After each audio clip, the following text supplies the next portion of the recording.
You're listening to RTI Audio, powered by Rocky Top Insider.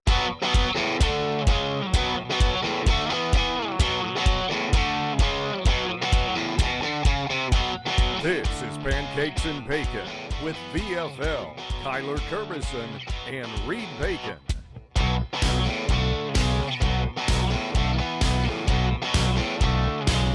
Hello, Vol Nation. Welcome to another episode of Pancakes and Bacon. I'm your host, as always, Kyler Kerbyson, joined with Reed Bacon. We got another great show for you today. We're talking some transfer portal in multiple sports. We're talking a little bit of Tennessee baseball as we kind of swing into that season. Just catching up on a few things. So before we get into any of that, Reed, how we doing, bud? Let's go. Tighten up, baby. I feel like you might say that 75% of the podcast. Yeah. Oh yeah. Yeah. I get juiced. And this is one of my draft weekend. favorite weeks of the year. I love the Thursday. I love the Friday. Friday is super slept on. Oh, second, third round. Yes, please. And then the weekend, waking up on a Saturday morning, getting to kind of start checking in a little bit. It's still nice. But did you mean, pun intended, when you said it's baseball season, so we're kind of swinging into that season? No, but how my mind works. I mean, I'm Pros a professional. Pro. Yeah. That's what I was about to say, a pro's pro. That's right. I'm doing well. Very proud of you and excited and happy for you. You guys made some big moves over there in Las Vegas. I don't know if you were going to tell everybody, but I'm excited for you. And then, but other than that, I'm doing well on this end. Thoroughly enjoying the new house. Greatly. Still enjoying being engaged. Excited just to go ahead and get married and, get that going. All's well. Like I said, tonight's Tuesday evening. You'll get this tomorrow, which is Wednesday, so one day away. And, I'm fired up. Yeah. So Reed was talking about me and my wife finally bought a home. It is 100 years old, and it's got some good bones to it, but it needs to be renovated. So that process of renovating, doing everything that goes into renovating, and making sure everything is safe is quite an undertaking. Obviously, I've got a little bit of head start with the work that I'm in. I know the people to call if I need help doing anything. So, but yeah, it's still just one of those things where it's like, all right, like this weekend, I'm going to be there Saturday and Sunday, like grinding away, pulling drywall down, pulling weeds out of, just, hey, it's what's going to have to be, moving forward. So, I think excited. I think you may have been misleading a little bit. You said a home/house. It's maybe I would consider it like a hotel, a mansion. It is quite large, quite large, which is exciting and cool for the fact of what you all can do with it. So very. Yeah, that's true. We're excited. We bought it in an upcoming area too, so I think it can turn into something for us as well. So, yeah, excited about that. Now just having to balance that and work and house and remembering to get the cat food. It's all something. I had to push the pod back 15 minutes today because I forgot the cat food. I was like, all right, got to go back out. Got to go back and get it. It's so funny because I was going to tell you this off air, but we texted and I texted you earlier today and I said 6:30 my time, 5:30 your time. And you're like, yeah, perfect. I said, okay, cool. So I finished work around 5:15, went right out to the garage I worked out on lunch, so just so everyone knows, the fitness journey never stops. So 5:15 came, went out there, cranked up that mower, and just started getting after it. Threw the headphones in, listening to the Ryan Russillo podcast, one of my favorites, and he's got Daniel Jeremiah and Todd McShay on, and they're talking at the very beginning. Ryan opens up with the craziness of the NBA finals or the NBA playoffs, which I do thoroughly enjoy. And then they start talking about the draft. So I'm like locked in. I'm just mowing and whatever. And I turn my ringer off for whatever reason.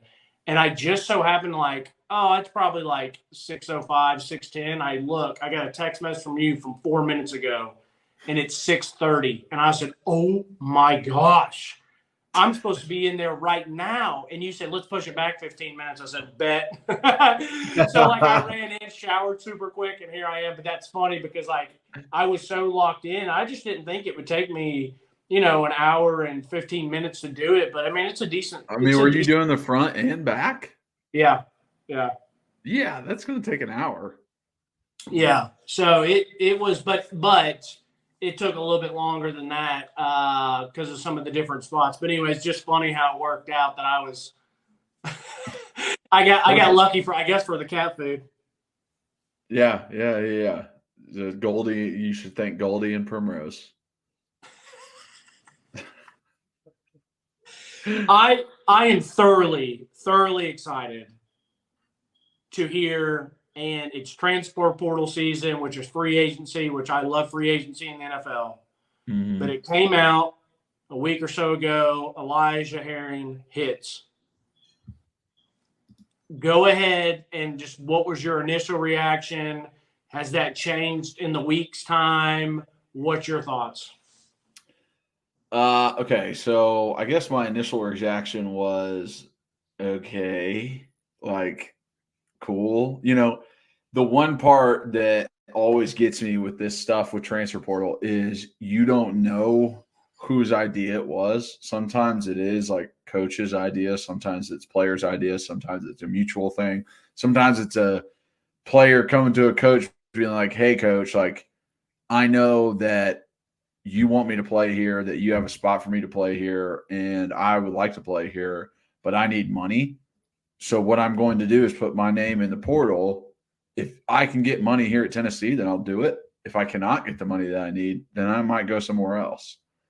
And if that's your prerogative, if that's what you need to do, you go ahead and do it. But what I hope that these guys come to understand is their own value.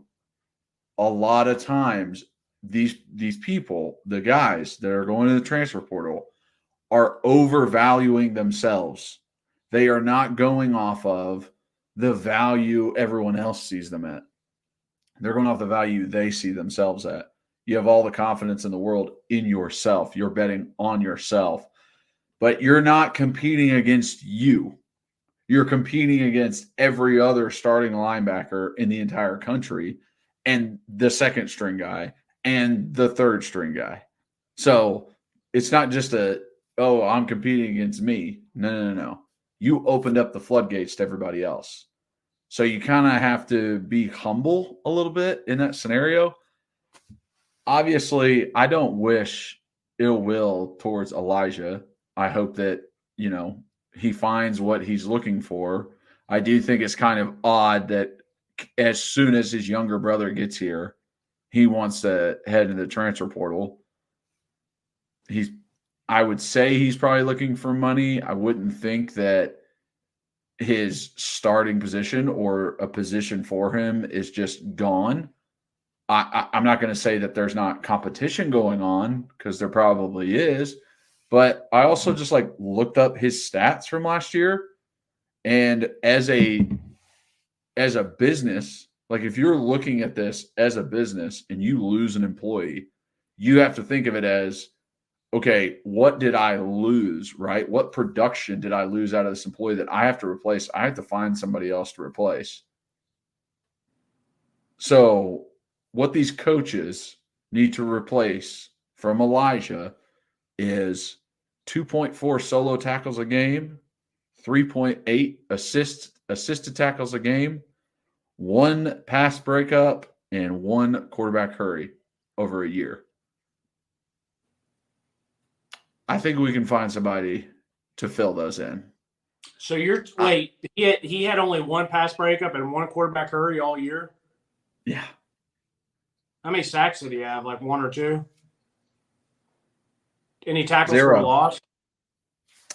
Let's see. Tackles for loss. I thought he had a sack in the bowl game.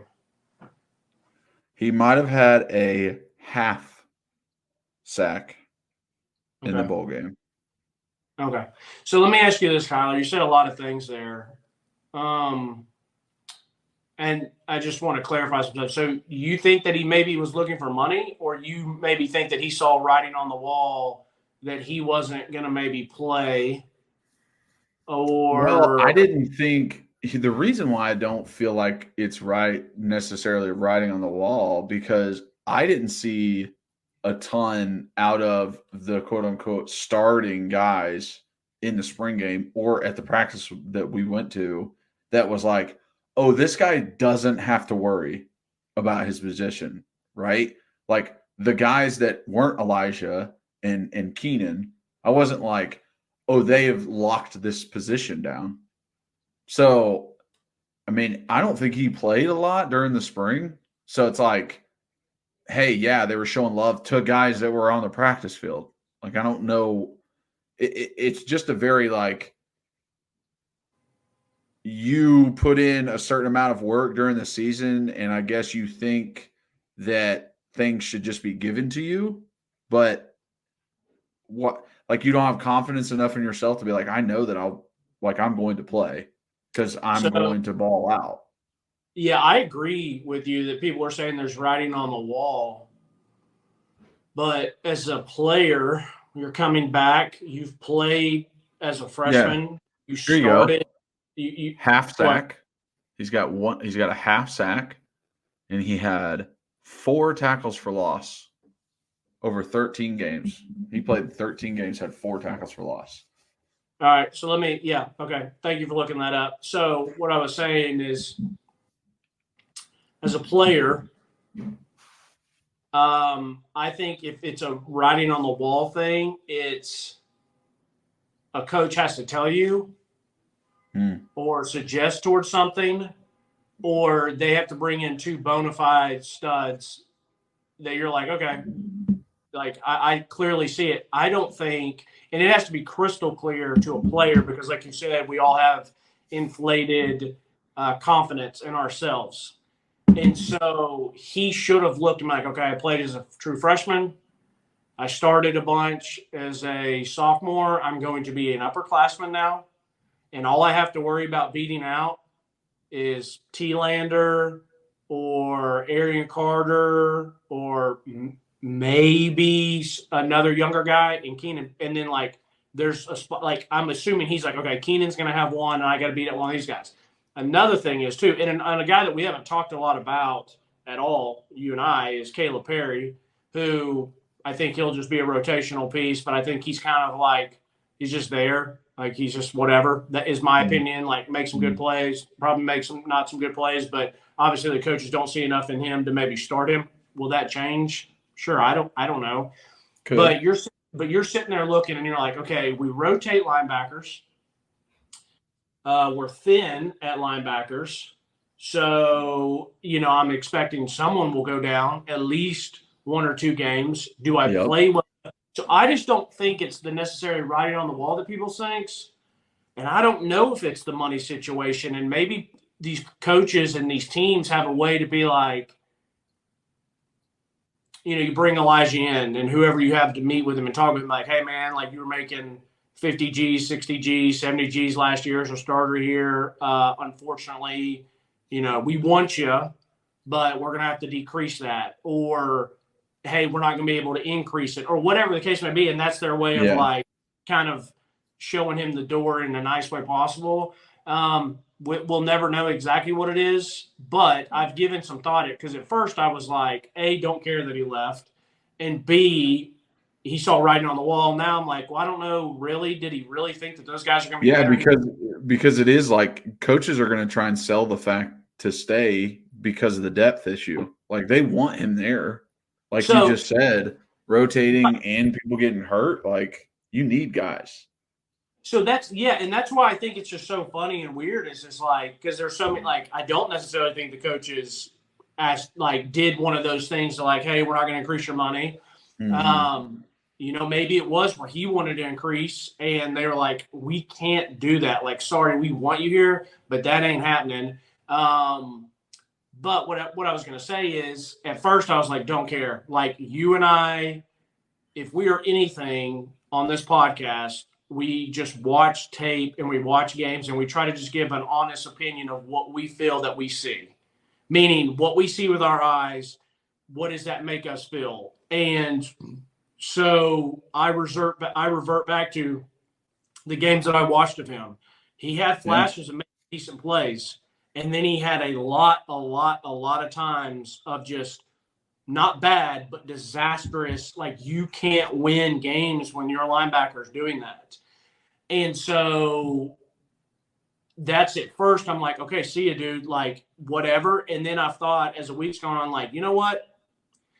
He's not very good, but we are so desperately thin there that I know he might have been a D plus, but that's better than an F. Or if someone comes in as a C level player, if they get hurt, once again, I'd rather have a D replacing him than an F. That's just the way I think about it, the way I look at it. So it's like, It's kind of a bummer that he left because we are so desperately thin there, in my opinion. I mean, you just look at it and talk about it. I mean, that is some crazy, like, the fact that we're going in with some of these dudes at the University of Tennessee to play a season. It's pretty scary. But anyways, that's where I feel about it. So it's like, at first I was like, see you, don't care. Now I'm like, well, there's maybe a spot, a couple spots in a 12, 13 game season that we were going to maybe need him. So it's just like no one could, like, guys in certain positions cannot go about it and try and say, oh, I'm not going to get playing time. Like, I'm not going to get a chance to show what I can do here. Like, Addison Nichols this past year, I get it. You're not going to start. You will not start this year. You might be a backup, but we don't rotate offensive linemen. When it comes to linebacker right now, it's like, dude, you're going to play the first game. Like, even if he didn't start, he's probably playing the first game. Yeah, correction. They do rotate offensive lines. They're not going to rotate their best players and their center. So I get what you're saying, though. Well, yeah, they have rotated offensive line. I don't like to rotate offensive line. I think it's dumb as shit. But I know, but I don't want it to come across like we don't know what we're talking about. Which the few dedicated listeners that we have, they know that that's not necessarily the case. But anyway, so supply and demand's a real thing, and if I felt like we were in a good place, I'd be like, see you, because I think he's a Memphis player. I think he's an MTSU player. I think he's a lower level 1A, and it's just split speed with him and it's instincts with him. So I don't, as a player, like I said, I just thought there was a lot of stuff I saw on tape that was pretty scary. Now, to end with that, I know Jason Jenkins put his name in and then like got pulled back. So maybe that's where there's tampering and people are saying, hey, I can get this, and I need you here, I need you there. So then the brass at UT comes back and says, no, like, don't leave, we'll get you this or get you that. Or maybe a guy's homesick, wants to go back up that way, and they talk him out of it. I mean, you got to remember, these guys are still 17, 18, 19-year-old kids and have a lot of emotions and stuff. So anyways, but besides that, for the football team, that's really the only piece we've lost so far, which is nice. I think that's a good sign. They haven't necessarily brought anybody else in, which maybe they have tried. It just hasn't worked out. Also, I mean, how many guys are there left that you really want in the transfer portal? Yeah, I'm not going to think too much either way because I just don't know. I'm not in that building. There could be guys that they want and they're capped out salary cap wise. Maybe it's like I maybe can't it's believe we're using this terminology in college now. I, It's I just know, fucking but salary cap. It's wild. it's true though, bro. It's true, and so it's like maybe they're capped out. They don't have any other money to go. Maybe I look into it and I'm like, maybe they're happy with the team. There's so many different things. So I'm not going to read into it one way or the other. Just kind of like wait for facts. And the facts are we've only lost one player so far. I Yeah. don't keep up with it enough to know who's in there. Like, oh, I would love this guy. I want to think still deep in my heart that if there was a blue chip guy that they thought could make a difference, and they can make a call and be like, all right, we got to have this guy, and they could probably get it done. But the crazy thing is when it comes to basketball, and by the way, we should have announced this when we started. We are not talking about the recruits for football. We're not watching their films. We're not breaking them down because, well, I guess we got in We're trouble too honest. yeah, we were too honest. And Kyler received some phone calls from people within the football program. And you and I were just like, yo, it ain't worth it. So we will only watch films on high school kids once they've signed papers. Yeah. So apologies for that. That's why we're not talking about the 4-star receiver they just got. Anywho, basketball. I think basketball is pretty intriguing. What is your thoughts on Adu and Tope? So, looking at Joseph, I thought he had such a good season for us. Getting around that 12-point line with 8 rebounds and maybe a couple blocks a game, and he's just a solid big man. And I really enjoyed his play throughout the season. I thought like he really was a good part of the team.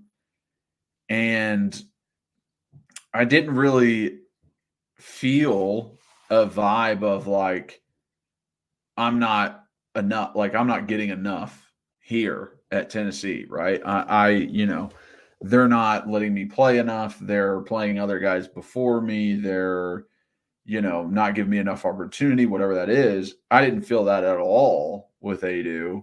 So it makes me lean towards he thinks he has a better opportunity somewhere else, whether that opportunity be playing time or money. He thinks he has somewhere else. Wow, Captain Obvious. So shut the fuck up. I'm trying to make a point here, Reed. Shut your mouth. What led you to believe that he thought he had a better opportunity elsewhere? Was it that the reason because he left? I'm going to shove that Titan half up your ass. That is true. You would do that because you're a freak and you like my ass. But anyway.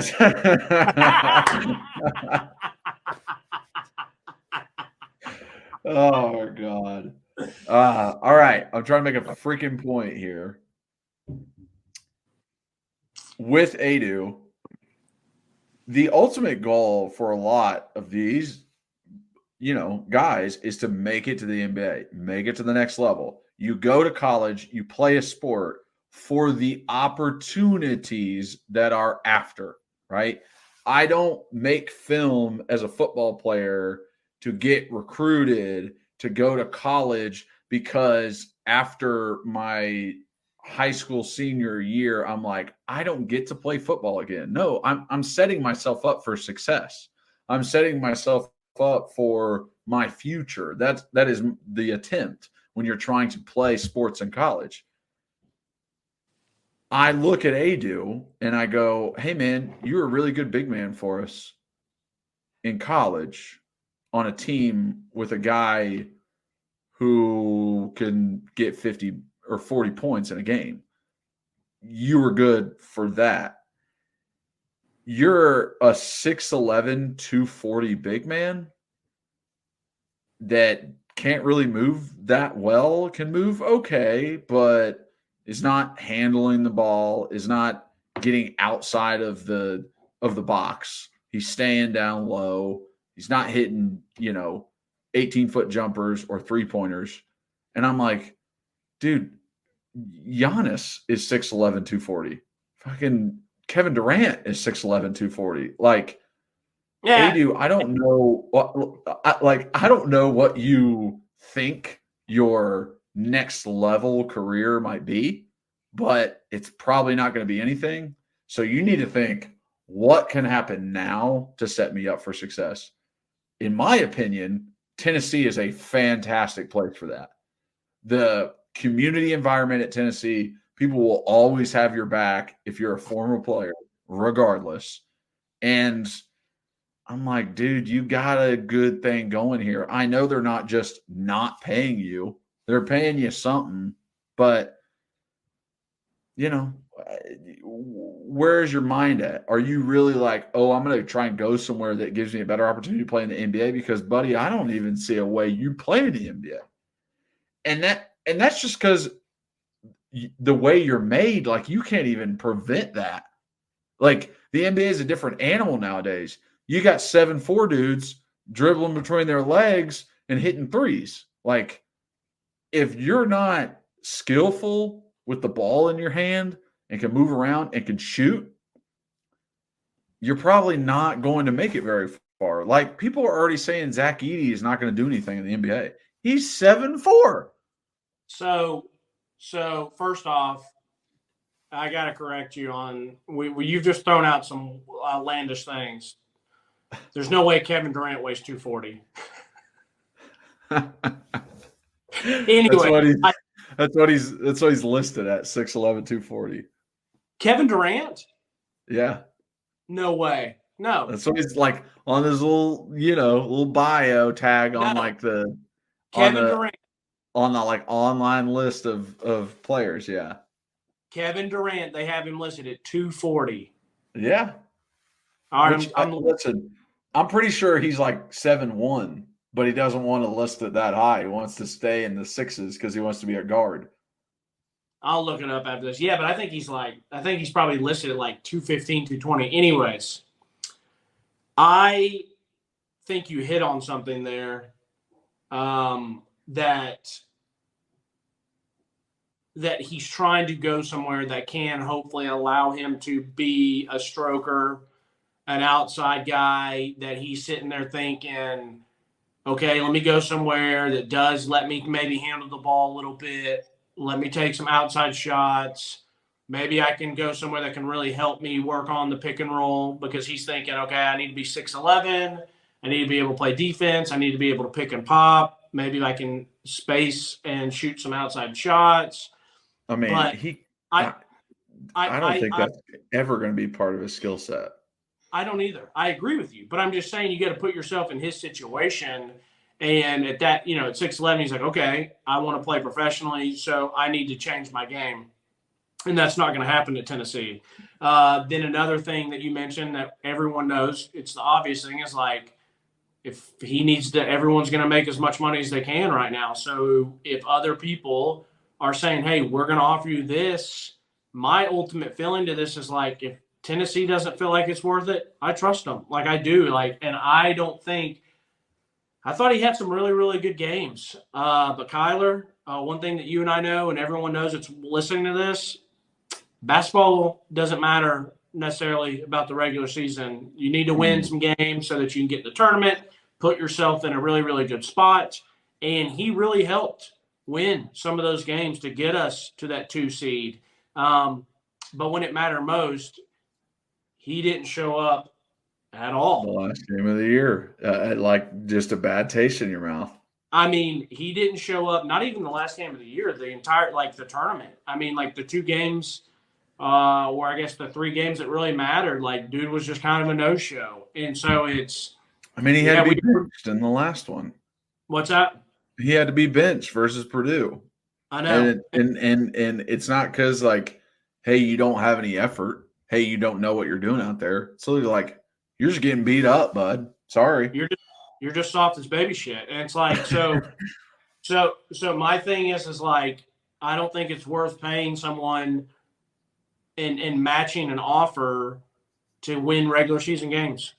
I don't. I think, and the thing is, this is not fair, but I, as a fan, don't worry as much about the transfer portal in basketball. I don't. It's smaller teams. I mean, I love Tennessee, and I love the basketball team, love them.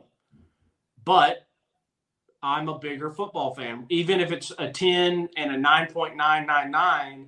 But like after the basketball season's over, like I'm happy with it and it's great. And I'm like, okay, like I'll catch you guys next February and March. And that could just be me personally. So when I see all this stuff happening, I'm just not as emotionally attached. I would have been if like Dalton had one more year and he was leaving, like that one would hit. Yeah. So it takes like some of these fans and some of our Vol Nation fans and brethrens, and they get a musket shot and they're just like, they feel it. And they're like, oh my gosh, I'm so worried that Freddie DeLeon's leaving. It's like, who gives a f, dude? Like, now if you take a cannon and it hits me, I'm going to feel it if there's like a Dalton Connect leaves. But so I say all that to say, like, I just don't really care. Like, I just don't. I truly don't. It has to be someone of major importance. And like, he was good in the regular season. He probably would have been really good in the regular season next year, but it's like, I don't need you in the regular season. I need you to help me when it matters most. And like, if you're getting benched for some damn freshman or sophomore, whatever JP Estella is, it's like, I don't need you here. I don't. And then with Tobe, I love Tobe. Love him. You know that. Like, I love how he plays. I love however he gets after it and all that stuff. But even him, a guy that I really, really love, like, if he wants to leave and he thinks there's something better, that one still doesn't hurt me. I'm like, Tobe, I loved you. I love the physical play. I love the Zebo style. But, like, he still was a role player for us. Like, he still wasn't, like, a solidified dude. And so it's like, I feel like that can be replaced. Just how you started the podcast. Look at the numbers. I feel like this can be replaced. And it's kind of like, all right, Rick, I'll see you next year. It's like, go ahead and do what you need to do off the regular season, or out of, you go ahead and do what you need to do in this off season, and it doesn't really affect me one way or the other. And I'll catch you next year. And it's just like, the whole team's going to be different anyways. And I expect that going into it. It's basketball. Yeah, like, basketball's different. I would have been surprised. I would have been surprised if like a Zakai Ziegler would leave. I would be surprised at that. But even then again, I'm like, all right, like, you know what I mean? Like, it really would have had to been a Dalton Connect level, a Grant Williams level, of just like kind of that irreplaceable piece, in my opinion. So that's just kind of where I stand on it. And so it's like, it just doesn't really stress me, which is nice. I love being in that spot where it's like, I'm not getting worked up about UT basketball in April. I'm totally with you. It's just like when you watch the full season, watch all the games, and then you turn on the film and you go, there's a lot of holes in this guy's game. He does some good stuff for us that I really like for us, but there's a lot of holes in his game. He is not, fully brought together.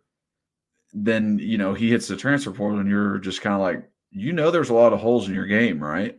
Like, that you're not a solidified big guy. You're not like a solidified guard. You're not like a solidified number 4. Like, it just sometimes when you see it, you're like, I don't know what they think about themselves. Like, if they think they don't have holes in their game, or if they're like, I know I have holes in my game and I can't fix them here. Right. Yeah. And that, agreed completely. So yeah, it's nice that I don't get super worked up about it. And, we've already landed the guy from, I guess, Hofstra. Haven't really looked into anything about him except for the fact that I heard he averaged 17 and like 7 or 8 or maybe 11. So maybe he averaged a double-double. I saw he could stroke from outside. I'm like, cool, good with me. Check you next year. Yeah. And now it's a good transition because now that basketball's over, like, I am getting locked into baseball. As you and I have talked about it, we're not baseball guys, but we're Tennessee fans. And if you're good, we will support you. And any time that you can beat Kentucky, which it wasn't just beating Kentucky, it's a very, very good on good, because the SEC's great. So it's that reminiscence of when we play Arkansas or a year or so ago and we played LSU. And it's like, and the fact is, I still crack up every time I read Vol Twitter and read things about baseball and how bad of a baseball player I would have been, because I would have literally been getting kicked out all the time, because Christian Moore has a three yak day, but he's throwing 3 out of the park, and like he's running around and like, gets a little fiery, does a little hand motion, coming around third, going to home, looks over Kentucky, and it's like he didn't get in trouble for it, but people were like want to like say something. And we've made these same points before about the teams 2 years ago. It's like, bro, if I just threw my third out of the park, I'd be slinging that. I mean, not slinging it, but I'd be yakking that bat up. I would be like, let's go. And the amount of shit that would be talked and the amount of stuff that I would have been doing and looking at Kentucky would have been astronomical. And probably the only coach I've ever would have been able to play for was Tony, because I love it that he always takes up for his dudes, always. Yeah, you definitely would have been kicked out. Tony has that competitive spirit that like I have and other people have, that it's like they go into games with the best of intentions. Like, all right, I'm going to go out here. I'm going to play hard, play physical, not going to get any fights today. And then like 30 seconds in, I'm like, all right, that guy, I want to murder him. Yeah. The competitive juices take over. You're just like, I will kill him. Yeah. And that stupid freaking ref over there, I'll kill him too. I mean, we've seen Tony do that chest bump before out in some of those umps. So like, don't get on the bad side of Tony. It's still too. I think baseball and basketball have those. Well, they do, where it's a longer season. There's so many other games, so the regular postseason means so much more than regular season. And I still will always enjoy watching it, keeping up with it, basketball or baseball, watching it, and we win. I'm still super pumped. I'm super excited. I enjoy it. I bathe in it. I just don't maybe get as upset in the losses as football. Football's 12 opportunities. Exactly. Whatever the regular season is. And so those are so much more do or die. That's why when we lose to South Carolina 2 years ago and like I'm not well for a couple days, obviously it's with you as a former player. And so that's the thing about baseball is like from an outsider's standpoint, I get to watch it and enjoy it. If they lose, like, all right, no big deal. And then my nerves will kick in, obviously, when it's postseason play, because I want this program to get one so bad for Tony and the diehard baseball guys and the players, that it's like you want to be able to solidify what has been building. And so like that's why I want it so bad for that crew. Yeah, I do too. It just feels like they're so close. I think Tony can do it. He's brought Tennessee baseball so far from where he started. And it's like, man, if we can get over that mountaintop, like it's going to be beautiful. It's going to be beautiful. I don't know about you, bro, but like I'm not in a rush for him to do it. I really think like it might not be this year, it might not be next year. I just think if he gets to be here long enough, it's going to happen. That tournament style play of basketball and baseball can be so tough. You get hot. That was the bummer for the season 2 years ago when we had one of the best teams. People were saying it's one of the best college baseball teams they've ever seen. We had bats on bats on bats. We had absolute dogs, and Notre Dame beats us, and it's brutal. And that one hurt. Like that hurts as a Tennessee fan. Like I'm not a baseball fan, but like that one hurt as a fan. Like I'll remember that one. It's like we didn't get to solidify for that team, and that's what happens with tournament plays. You get in and someone gets hot, and they probably weren't the best team all year, but it is what it is. And that's why some people don't like it. I'm not saying I like it better than the NCAA tournament or anything like that, but like I like the NBA 7 games because I feel like it truly shows who's the best team. If you and I do something 7 times, it pretty much means the best player is going to come out, whether it's you or I. And that's what's so exciting about it, but that's also what's such a heartbreak. But I think Tony will get one. I absolutely do. If he's here long enough, which I don't know why he wouldn't be, like I think he's absolutely gets one. And, if he's here 20-something years, I don't know why he wouldn't have multiple. So I don't see any way that he's not here for a long time. I really don't. Like seeing that knowing that the baseball team is not one of the top 3 of teams at Tennessee, 2 basketballs, men's, women's, and football. It's like, it's okay if you're close to a championship and win a few, regular season SECs and tournament SEC championships. Like, you're doing pretty well for that, number 4 sport. Yeah, I would argue number 3, but I don't know. it doesn't. That one doesn't have the pressure that Lady Vols has after we saw what Danny White did. So I can give you that one. Yeah. So all right, brother, tighten up, and I'm excited to read the comments and see what everyone thought about. I love reading the thoughts on the opinions on what we had to say, but then also on the topic. So I appreciate, and I read all of them. We try to respond to them. But anyways, talk with you soon. All right, buddy. See you, man. Deuces. All right. Thank you guys so much for watching and listening. If you are watching, please like, subscribe, hit that notification bell. And like Reed said, please leave a comment. If you're just listening, rate and review, download and re-download, and follow us on all those listening platforms. Also follow us on social media at Pancakes and Bacon for our main account on Twitter, at Pancakes and Bacon _RTI on Instagram. And then if you want to follow Reed, it's just at rbacon26 for him, and then at Kyler Curbison for myself on all social medias. So check me out there. Again, thank you guys for being wonderful fans. Y'all are the best. And as always, go Vols.